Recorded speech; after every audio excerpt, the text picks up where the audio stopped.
This story is a work of fiction inspired by mysterious disappearances and historical backdrops. The characters, events, and dialogues are products of imagination and are not intended to represent real individuals or real-life events. Any resemblance to actual people, families, or locations is purely coincidental. The purpose of this narrative is entertainment, storytelling, and creative exploration. The day before the Higgins family disappeared began like any other in the town, yet in hindsight, people would say that there was something unsettling about it, a strange energy that no one could explain. The morning mist clung to the countryside as the church bells chimed, and the Higgins children set out for school. Edward carried his satchel heavy with books, while Lucy skipped beside him, humming a song under her breath. Their mother, Margaret, waved them off from the gate, her face pale but smiling, as though she were forcing herself to maintain an air of calm. Neighbors noticed her eyes lingered on her children longer than usual that morning, as if she feared it might be the last time she would see them walk away. Inside the house, Thomas Higgins was already dressed for work. He had polished his shoes until they gleamed and sat at the dining table with a cup of tea that had gone cold. His expression was distant, his brow furrowed. Margaret tried to speak to him. Something about the groceries, about Lucy's new shoes, but he barely responded, nodding absently. Later, one of the shopkeepers in town would recall that Thomas walked into the store that day, purchased a loaf of bread and a tin of biscuits, and left without a word. He didn't even look the shopkeeper in the eye. It was unlike him, though no one thought much of it until later. That afternoon, Edward stayed later than usual at school. He had been working on a history project about the war, and his teacher allowed him to use the library after hours. When he returned home, the sun was already setting, painting the countryside in hues of orange and pink.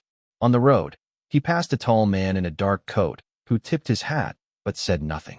Edward mentioned this encounter to Lucy when they sat together that evening, but she laughed it off, saying he always imagined strangers to be spies or detectives. It was one of Edward's quirks, always spinning tales from ordinary moments. But this time his story held an unsettling weight. As night fell, unusual activity stirred in the Higgins household. The curtains were drawn earlier than usual, shutting out the glow of the street lamps. A neighbor across the road noticed flickering lights in the upstairs rooms, almost like lanterns being moved quickly from one corner to another. He mentioned later that he thought perhaps the family was searching for something or preparing for a trip, though no luggage was ever seen. Around 9 o'clock, the sound of raised voices carried faintly through the thin night air. The words could not be made out, but the tone suggested an argument. Margaret's voice, high and distressed, and Thomas's, low and sharp, clashed in a way that startled those who heard it. Then silence followed, sudden and heavy, as though the house itself had swallowed the sound. Lucy was seen outside briefly that night. One neighbor swore she saw the little girl standing by the front gate in her nightdress, clutching her rag doll tightly. She seemed to be staring at the road, her lips moving as if she were speaking to someone unseen. The neighbor called out to her, but Lucy turned suddenly, ran back into the house, and slammed the door shut. That was the last time anyone saw her alive. Inside, strange preparations were taking place. Thomas retrieved a locked box from beneath the floorboards in his study. Margaret, her hands trembling, packed away papers, letters, and what looked like photographs into a small satchel. Edward, restless, sat at the typewriter, tapping furiously, as though trying to record everything happening around him before it slipped away. Later, when investigators entered the house, they would find the typewriter still on the desk, with half a page rolled into it, ending abruptly mid-sentence. The telephone rang twice that evening. The Higgins family had only a single telephone in the hallway, and both times, Margaret answered. Witnesses later claimed they saw her lips tremble as she spoke softly, nodding as though being given instructions. The second call ended with her placing the receiver back slowly, her face pale and eyes full of dread. She told Thomas something in a whisper, and he placed his hand on hers briefly, the only moment of tenderness anyone would recall between them. Whatever the call contained, it sealed their fate. By midnight, the Higgins home was silent again, but the silence was unnatural, pressing down on the walls. Some claimed they heard the rumble of a car pulling up to the house, though no vehicle was ever confirmed. Others swore they saw shadows moving near the hedges, figures that did not belong to any member of the family. Dogs in the neighborhood barked furiously for nearly an hour, then suddenly stopped, leaving the night eerily still. The last verifiable sighting of the Higginses came around 1 o'clock in the morning. A farmer passing down the lane reported seeing Thomas standing at the window of his study, staring out into the night. His face was expressionless, but his posture was tense, rigid, as though he were waiting for something or someone. The farmer raised a hand in greeting, but Thomas did not move. Instead, he turned away and drew the curtains shut. By dawn, the Higgins home appeared untouched, as if nothing unusual had taken place. The curtains were closed, the chimney gave no smoke, and the gate was latched. But inside, the story had already ended. The food from the night before still sat on the dining table, half-eaten. Edward's schoolbooks were stacked neatly. Lucy's doll was left on her pillow, and Margaret's handbag was found near the kitchen. Yet the family themselves were gone, vanished without a trace, as though the night had swallowed them whole. In the days that followed, people would replay that last day endlessly in their minds. They would wonder about the stranger Edward had passed on the road, about Lucy's midnight vigil at the gate, about the voices raised in anger, and the mysterious phone calls that seemed to shake Margaret to her core. They would ask themselves whether the Higginses had known what was coming, whether they had been preparing for it all along, or whether fate had struck them suddenly, cruelly, without warning. No one knew then that the events of that final day would become a tapestry of unanswered questions. The Higginses walked through their routines as if they were ordinary, but every moment carried a shadow of what was to come. And when the sun rose on that cold morning in 1965, the Higgins family was no longer part of the town's life. They had slipped into legend, leaving behind only whispers, fragments, and a silence that would echo for decades. The morning after the Higgins family vanished began quietly. It was a Sunday, and the town awoke to the sound of church bells. The baker opened his shop as usual, the milkman made his rounds, and children prepared for Sunday school. Nothing seemed unusual until the milk bottles at the Higgins' doorstep went untouched. At first, this was nothing extraordinary. Occasionally, families would sleep in or forget. But as the hours stretched on, more people began to notice that the Higgins home remained strangely lifeless. No smoke rose from the chimney, no curtains were drawn back, no sound of children playing drifted into the street. The first real alarm came when Lucy failed to arrive at church with her mother. Margaret was a regular presence at Sunday services, and Lucy, with her golden hair tied neatly in ribbons, was often by her side. When they did not appear, the vicar made a quiet remark to one of the parishioners. By noon, a small murmur of unease had spread through the congregation. The Higgins family was not known for carelessness. Something felt wrong. By mid-afternoon, a neighbor decided to check on them. Mrs. Thornton, who lived across the lane, walked to their house carrying a basket of scones she had baked that morning. She knocked on the front door and waited. No answer. She knocked again, louder this time, her knuckles echoing against the oak. Still silence. The house seemed to swallow sound, heavy and unmoving. She walked around to the side, peering through the kitchen window. Inside, the table was laid with plates and cups, as though a meal had been abandoned halfway through. A chair was pulled slightly back, as if someone had risen quickly. The sight chilled her. She hurried back across the lane and fetched her husband, insisting something was amiss. When Mr. Thornton tried the door, he found it locked from the inside. This discovery only deepened the sense of unease. If the family had left the house, why lock it from within? Soon, a small crowd of neighbors gathered at the gate, whispering, their voices hushed as though afraid the house itself might be listening. Someone suggested calling the police, while another argued that perhaps the family had gone on an unexpected trip. Yet, the Higgins family owned no motor car, and no one had seen them leave by foot. By evening, the local constable arrived. Constable Graham was a broad man in his 50s, practical and cautious, not one to leap to conclusions.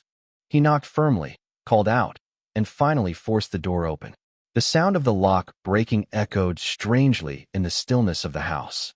As the crowd held their breath, he stepped inside. What he found unsettled even his seasoned nerves. The house was eerily intact, almost too perfect, as though frozen in time. In the kitchen, a loaf of bread lay half-sliced, the knife still beside it. Tea had been poured into cups, now cold and dark. Margaret's knitting lay on the armchair, needles still threaded with wool. Upstairs, Lucy's doll rested neatly on her pillow, her small shoes placed side by side beneath the bed. Edward's schoolwork was spread across his desk, his typewriter containing a page half filled with words, "Something is happening," and then nothing more. There were no signs of struggle, no overturned furniture, no broken glass. Every personal belonging remained in place. Coats hung by the door, shoes stood neatly in the hallway, and Thomas's pocket watch sat on the mantelpiece. If the family had left voluntarily, why would they abandon everything? The strangest detail, however, was the silence. A house has its own sounds, creaks, ticks, the hum of life, but the Higgins home was utterly still, unnaturally so. Constable Graham described it later as a silence that felt alive, pressing against the ears. He searched each room, finding nothing to explain the absence. Windows were locked from the inside, doors bolted, yet no trace of the family remained. By nightfall, word had spread through the entire town. Crowds gathered outside, whispering theories.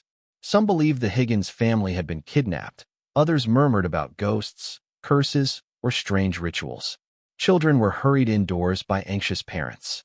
The vicar prayed aloud for the family's safety, though even he admitted privately that the situation felt unnatural. When the police returned with reinforcements, they combed through every inch of the property. In the cellar, they found a damp patch of earth disturbed recently, but no tools, no explanations. In Thomas's study, a locked drawer was forced open, revealing only old letters and a faded photograph torn down the middle. Who had been cut from the picture was impossible to tell. Upstairs, Margaret's wardrobe contained neatly folded dresses but also a locked tin box that, once pried open, revealed correspondence in a language no one could identify. These discoveries only deepened the confusion. The official report, filed the following day, noted the peculiar absence of footprints leading away from the house. The ground outside was damp from rain, yet no impressions could be found, not even from the constable himself, who had left clear marks entering the home. It was as though the family had dissolved into the air.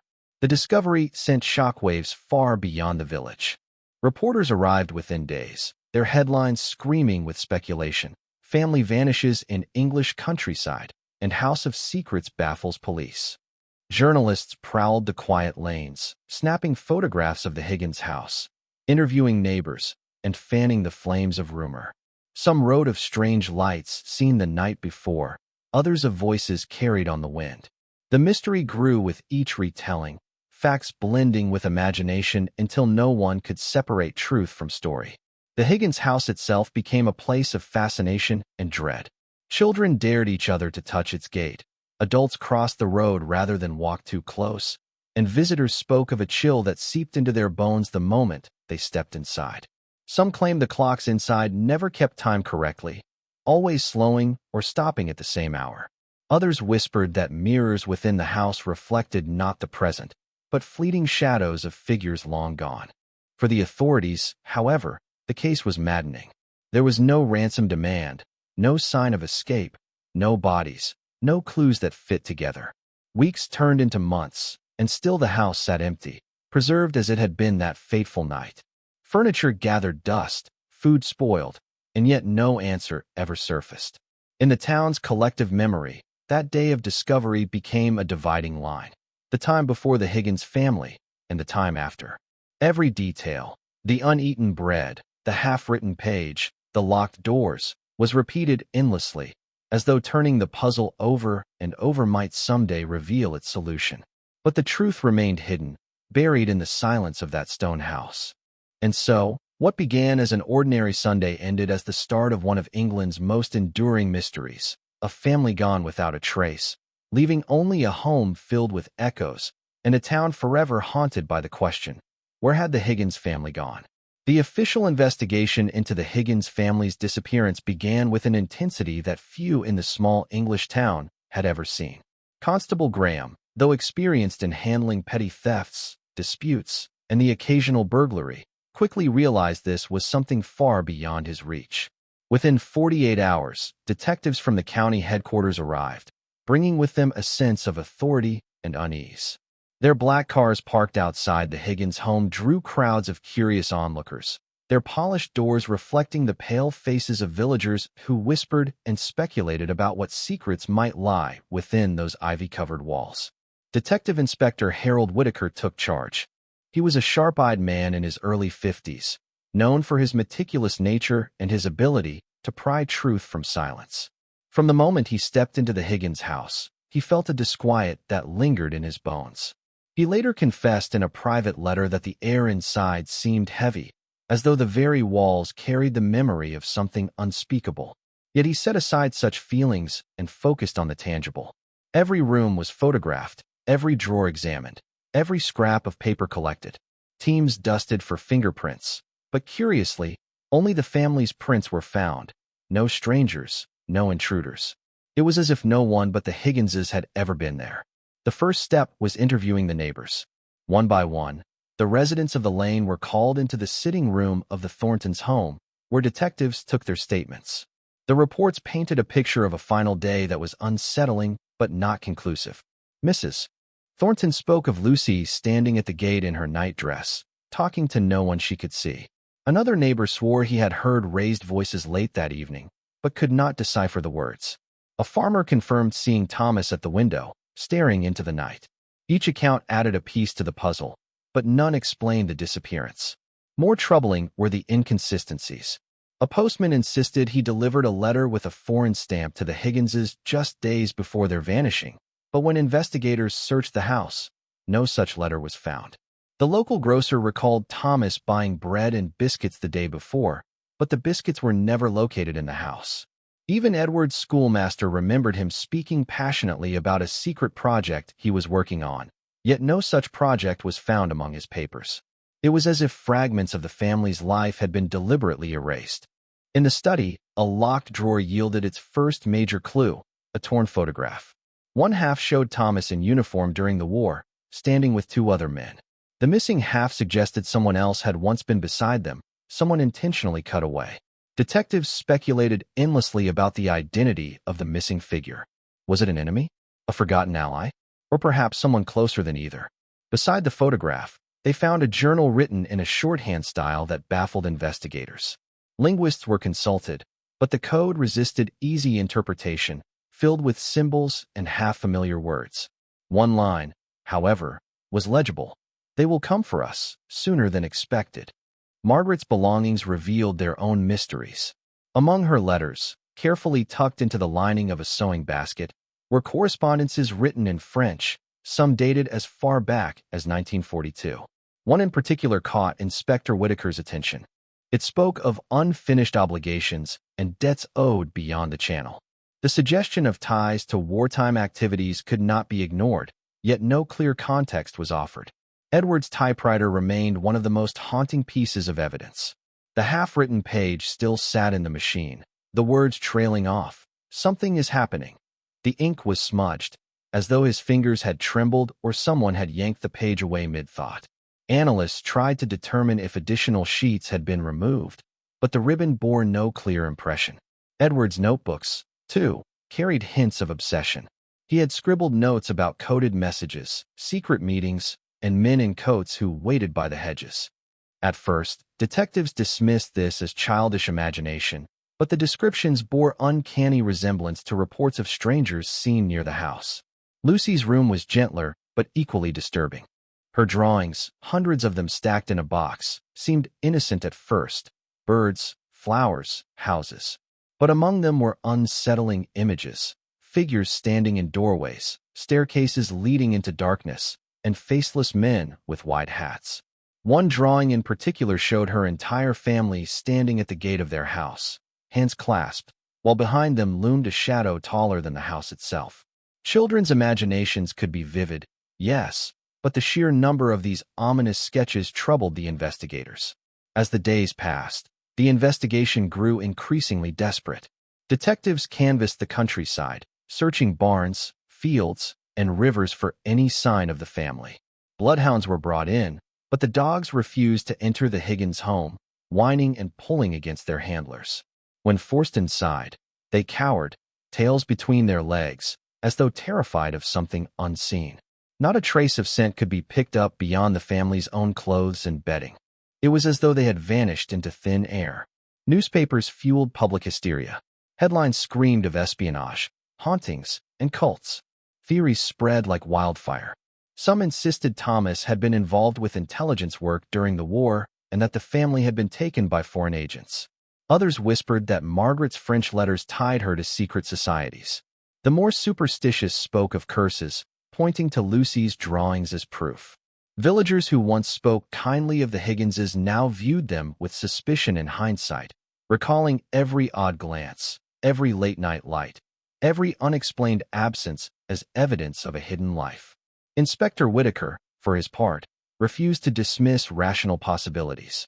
He ordered searches of nearby railway records, convinced the family might have fled in secret. He examined bank statements, which revealed no sudden withdrawals. He even had the well in the Higgins garden drained, fearing the worst, but found only mud and stones. Every lead ended in nothing. Every clue deepened the riddle. The strain on the town was palpable.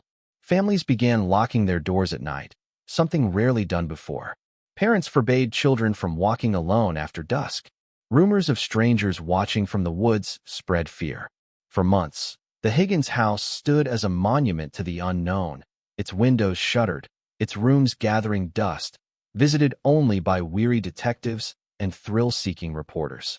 In the end, the official investigation reached a standstill. Reports were filed, evidence cataloged, but no arrests made, no bodies found, no explanation reached. Inspector Whitaker admitted privately that it was the most baffling case of his career. He confessed that whenever he closed his eyes at night, he saw the half-written words on Edward's typewriter and heard the silence of that house pressing against him like a weight. For the town, the investigation left more questions than answers. The Higgins family had not simply disappeared, they had been erased. Every trace of their existence lingered in objects, in memories, in fragments. But their fate remained untouchable, locked away in shadows no one could penetrate. And as weeks turned to months, the unanswered mystery began to fester, birthing new rumors, wild theories, and a collective unease that would never fully leave the town. In the absence of answers, rumors filled the void, spreading faster than the detectives could control. By the winter of 1965, the Higgins disappearance was no longer just a police matter. It had become folklore, whispered in pubs, schoolyards, and at every kitchen table in the town. What began as curiosity turned into obsession. Theories clashed, friendships strained, and the town itself seemed to fracture under the weight of speculation. One of the earliest theories was the simplest, that the Higgins family had fled. Some claimed Thomas had debts, others suggested Margaret had been carrying on a secret correspondence that led to blackmail. A few insisted they had packed their belongings in secret and boarded a late-night train to London. Yet the evidence did not support this. Their clothing remained in the wardrobes, their savings untouched, and no witnesses saw them at the station. Even so, the idea lingered because it offered a rational explanation, a choice to leave rather than a vanishing. Soon, darker stories emerged. Children whispered that the Higgins house was haunted, that a curse hung over the family. Lucy's drawings, once dismissed as childish nonsense, were passed around like artifacts of doom. One in particular, a shadow looming over the family, was said to predict their disappearance. Mothers clutched their children tighter when they spoke of it, fearful that even looking at the drawing might invite misfortune. Some claimed they saw figures at the Higgins windows at night, though the house was locked and uninhabited. The vicar tried to calm the fears, reminding everyone of reason and faith, but even he admitted privately that the case felt unearthly. Rumors of government involvement soon spread. During the war, Thomas Higgins had served in the Royal Engineers, and some locals remembered him speaking fluent German. That small fact grew into a tale that he had been a spy, and that the family's disappearance was the result of unfinished business. Margaret's French letters were woven into this theory. Evidence, some claimed, that she had ties to resistance fighters or secret operatives. The torn photograph from his desk only fed the frenzy. Reporters hinted at espionage, suggesting the Higginses had been abducted or silenced to prevent secrets from being revealed. Though officials denied any such connection, the whispers persisted, especially when men in dark suits were seen visiting the police station weeks after the disappearance. The absence of closure gave birth to superstition. An old woman swore she had seen lights in the sky above the Higgins home on the night they vanished. Strange, pulsing orbs that hovered silently before shooting off into the clouds. Children latched onto this story, declaring that the Higginses had been taken by beings not of this earth. The idea spread rapidly, stoked by magazines and radio programs that thrived on sensational tales. Soon, the Higgins case was cited in discussions about UFOs, adding yet another layer of mystery. As the months dragged on, the town's mood soured. Fear replaced curiosity. Parents forbade their children from playing near the Higgins property. Men walking home from the pub swore they heard whispers from the hedgerows. Some claimed to see footprints appear in the snow outside the Higgins house, though no prints led away. One evening, a group of boys dared each other to break into the home, but they fled screaming minutes later, claiming they heard footsteps on the stairs though no one was there. Their terror was genuine, and for weeks, none of them would speak of what they had seen. The Higgins case became a dividing line in the community. Some villagers insisted on rational explanations, dismissing the supernatural theories as hysteria. They argued that the family had been kidnapped, perhaps by criminals or foreign agents, and that the authorities were covering it up. Others leaned toward darker beliefs, whispering of curses, spirits, and retribution from beyond the grave. Families that had once gathered together for Sunday dinners now argued fiercely over what they believed. The town was no longer united by shared grief, but divided by competing myths.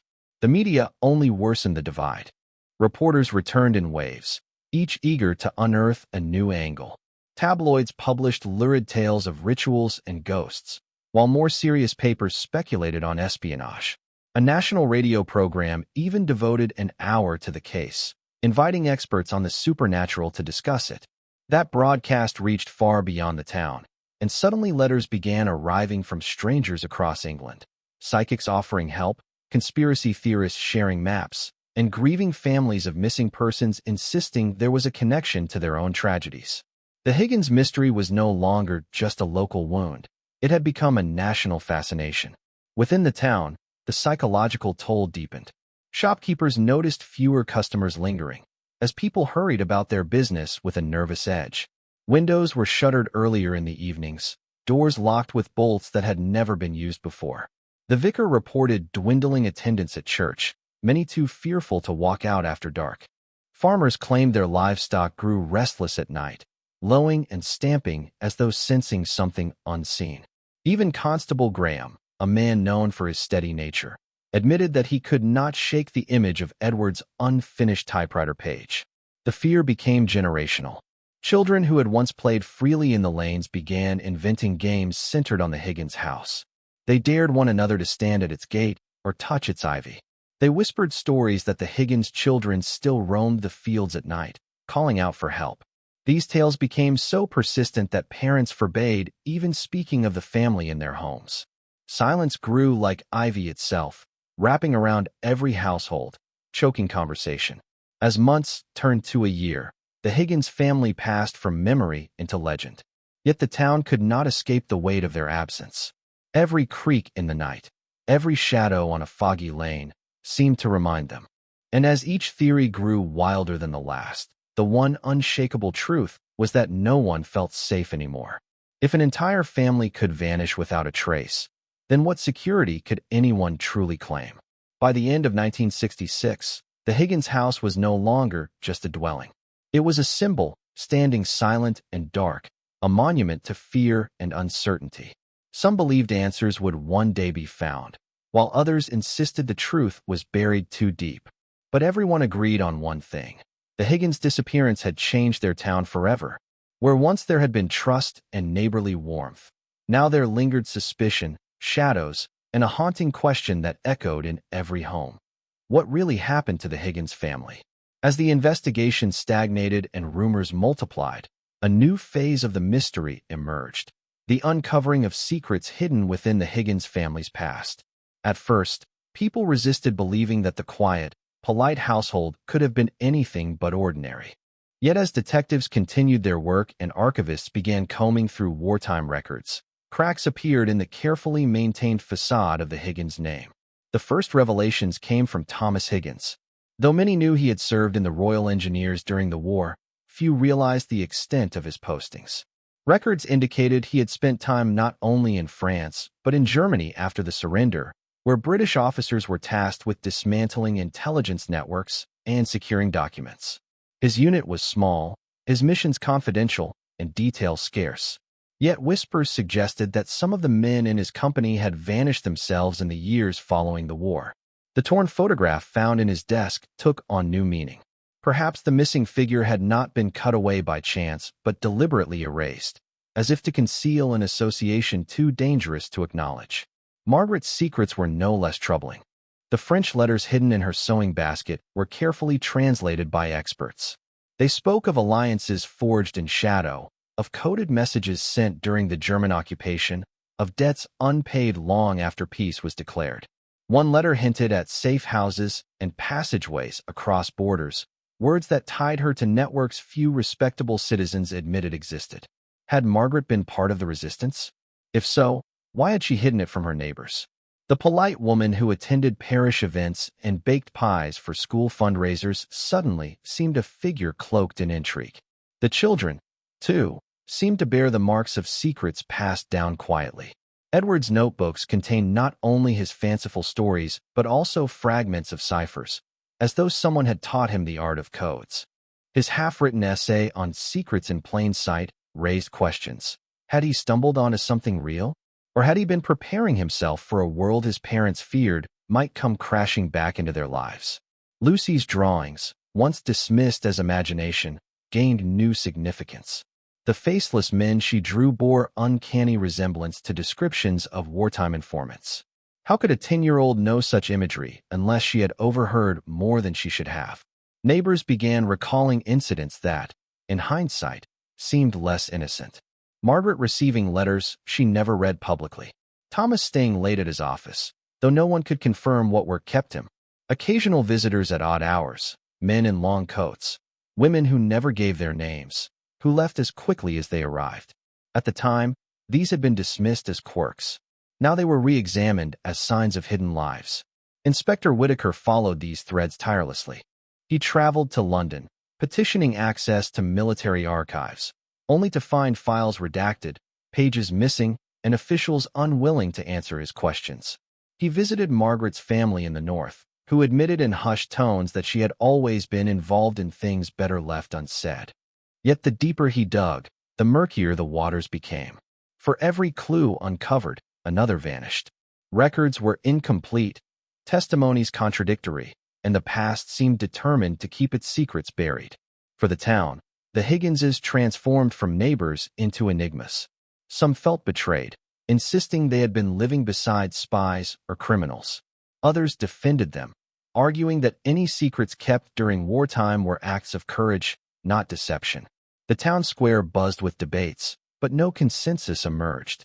The Higgins family became a mirror in which everyone projected their own fears about loyalty, betrayal, survival, and the lingering scars of war. What was certain was this: the Higginses were not the simple, ordinary family they had appeared to be. Their disappearance was not random, nor was it the work of chance. Something in their past had resurfaced, something powerful enough to erase them entirely. Whether it was unfinished wartime business, dangerous knowledge carried too long, or debts that demanded repayment, the Higgins family had been living under the weight of hidden truths. And when the shadows finally came for them, no one in the town could say they had truly been surprised. The secrets, however, were only half the story. The greater question remained: who had uncovered those secrets, and what had they done with the Higgins family once they had? That question would haunt both investigators and neighbors alike as the mystery deepened, pulling them toward even darker revelations. The further the investigation pressed into the Higgins mystery, the more it felt as though someone, or something, was actively working to keep the truth hidden. Inspector Whitaker, already worn thin from years of frustration, began to notice patterns that suggested the family's disappearance was not simply a tragedy of circumstance, but part of a deliberate effort to erase them. Each document he sought seemed missing, each lead dissolved into silence, and each witness who might have known something either refused to speak or retracted their statements under pressure. The breakthrough came not from official channels, but from an unexpected source: Edward's typewriter. For months it had sat in evidence, dismissed as the half-finished musings of a boy. Yet when Whitaker looked closer, he noticed the uneven spacing in the unfinished essay. Letters were misaligned in a way that suggested more than typing errors. They were patterns. After days of painstaking work, he uncovered a hidden code embedded within Edward's words. The message was chillingly clear: they are watching us. We cannot stay. This single sentence reframed everything. Edward had not been writing for school. He had been leaving behind a warning. The family had known they were in danger, perhaps for weeks. But from whom? The coded note suggested surveillance, pressure, and imminent flight. It explained the abandoned teacups, the half-written pages, and the hurried silence. The Higginses had not simply vanished. They had been forced into disappearance, perhaps hurried away before they could finish preparing. As Whitaker pursued this angle, darker truths began to emerge. A retired intelligence officer, speaking off the record, confirmed that Thomas Higgins had indeed been involved in sensitive post-war operations. He had access to lists, names of collaborators, informants, and double agents. Such knowledge, even 20 years later, was dangerous. If those names were exposed, reputations would crumble, and perhaps even powerful men still active in government could be destroyed. Margaret's letters hinted at her own role in protecting such secrets. She had acted as a courier, carrying messages across borders at great risk. Some of those she aided had lived, others had not, and debts of gratitude, or vengeance, lingered long after the war's end. The Higgins family carried a legacy of secrets that made them targets, not merely by chance, but by design. The darkest truth, however, was whispered in confidential meetings Whitaker was not supposed to attend. The Higginses had likely been removed deliberately, not by supernatural forces, nor by personal enemies, but by the very agencies that once employed them. A cleaning of loose ends, as one official coldly described it. Their disappearance had been orchestrated to prevent truths from surfacing, truths too volatile for the public to bear. This realization was devastating. The Higgins family, once symbols of innocence lost, were now seen as victims of a system they had once served. Their silence was not a mystery, but a necessity imposed upon them. The question was no longer what had happened, but whether their fate would ever be acknowledged. For the town, this truth was too heavy to accept, and so the mystery remained a story, half folklore, half history, while the real answers were buried in shadows, guarded by those who had everything to lose. Years passed, and the Higgins family never returned. Their house, once alive with laughter and warm light, stood as a hushed monument to absence. The garden grew wild. Ivy crawled up the brickwork, and shutters sagged like tired eyelids. Neighbors avoided walking past it at night, for it seemed to radiate an unspoken sorrow. Children whispered that if you stood too close to the gate, you could hear Lucy's voice calling from the upstairs window, or Edward's typewriter clacking faintly in the silence. The official investigation quietly closed by the early 1970s. Files were marked unsolved and tucked into archives, buried under the weight of more recent cases. Yet among the villagers, the Higginses remained ever present. Their names were invoked in cautionary tales, reminders that not everything was as it seemed, and that sometimes truth was far more dangerous than lies. Mothers told their children not to wander after dark, warning them with hushed voices, "Remember what happened to the Higginses." But the mystery did not die. Writers, journalists, and amateur investigators kept circling back, unable to resist the chilling allure of the family that disappeared without a trace. Books were written, each offering competing theories: abduction, espionage, supernatural intervention. Documentaries revisited the story every decade, their dramatizations casting new actors to play Thomas, Margaret, Edward, and Lucy. Each retelling added layers of myth until the Higginses became less a family and more a legend woven into the cultural fabric of England's post-war history. For Inspector Whitaker, the case never left him.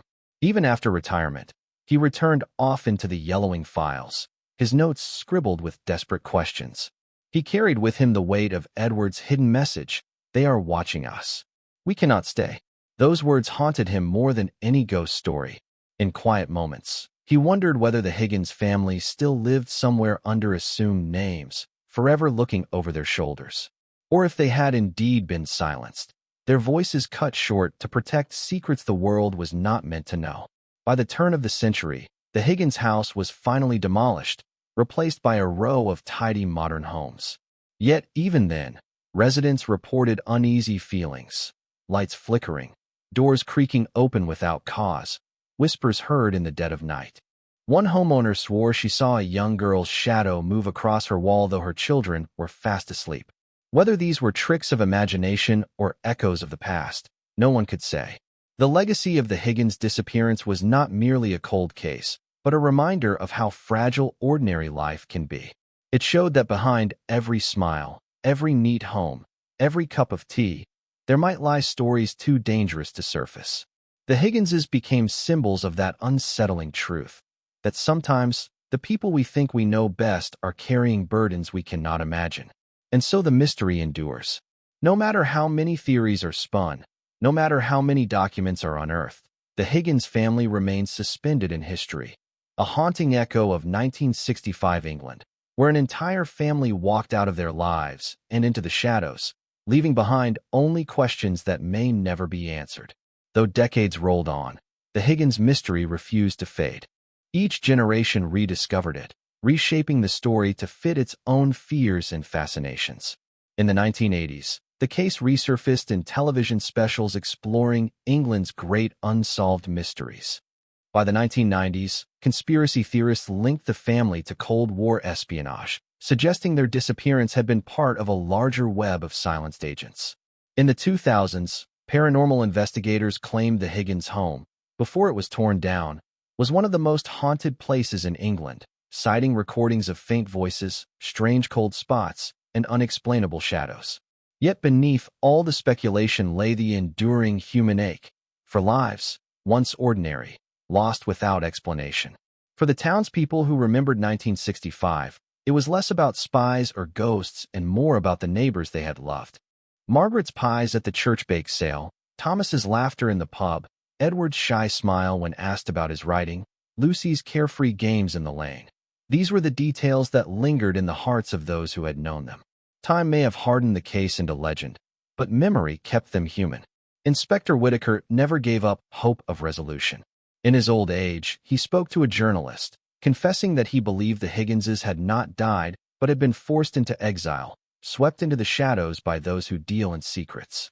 His words reignited interest, sparking articles and books, but no proof followed. Shortly after his passing, his private notebooks were discovered, filled with sketches of timelines, redacted documents, and the haunting phrase copied over and over, "They are watching us." Some wondered whether Whitaker himself had become a target for knowing too much. The land where the Higgins house once stood remains quiet but unsettled. Homeowners report sleepless nights, strange dreams of voices calling, and sudden feelings of being watched. Local historians host walking tours, guiding visitors through the town and ending at the spot where the Higginses once lived, their stories blending fact and folklore until it becomes impossible to separate one from the other. Children still dare each other to whisper "Higgins" at the gate after dark, though most flee before completing the challenge. In the end, the legacy of the Higgins family is not simply their disappearance, but the reminder of how fragile the boundary is between ordinary life and unexplainable tragedy. They remind us that behind the facades of routine and neighborly smiles, history sometimes hides shadows we cannot see until it swallows people whole. And so, even now, their absence speaks louder than presence ever could. The Higgins family remains a question without an answer, a story without an ending, and a silence that echoes through time. Whether taken by human hands, government orders, or forces beyond understanding, they endure as one of England's most chilling mysteries. The family that vanished, leaving behind only whispers in the night. 4.